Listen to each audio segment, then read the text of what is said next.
यति धेरै उचाइमा पनि यस्तो सुन्दर ताल हुन सक्छ भन्ने सुन्दा पत्यार लाग्न गाह्रो पर्छ। तर नेपालमा एउटा यस्तो ताल छ जुन हेर्दा लाग्छ यो ठाउँ पृथ्वीमा होइन, स्वर्गको कुनै टुक्रा हो। त्यो हो तिलिचो ताल। मनाङ जिल्लामा अवस्थित तिलिचो ताल समुद्री सतहबाट करिब 4919 मिटर उचाइमा रहेको संसारकै उच्च स्थानमा रहेका सुन्दर तालहरूमध्ये एक मानिन्छ।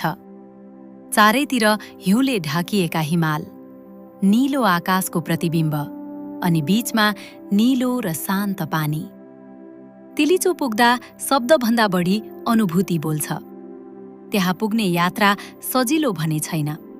कठिन उकालो, चिसो हावा र जोखिमपूर्ण बाटो पार गरेपछि मात्र यो अद्भुत दृश्य आँखा अगाडि खुल्छ। तर एकपटक पुगिसकेपछि सबै दुःख बिर्सिने गरी यसको सौन्दर्यले मन जित्छ। तिलिचो ताल केवल एक गन्तव्य होइन, यो साहस, शान्ति र प्रकृतिको विशाल शक्तिसँग भेट हुने ठाउँ हो। यदि तपाईँ नेपालका अनौठा र मनमोहक स्थानहरू खोज्दै हुनुहुन्छ भने तिलिचो ताल तपाईँको सूचीमा अवश्य हुनुपर्छ। यस्तै नेपालका सुन्दर कथाहरूका लागि पृथ्वी स्टोरिजसँगै रहनुहोस् र सब्स्क्राइब र फलो गर्न नभुल्नुहोला।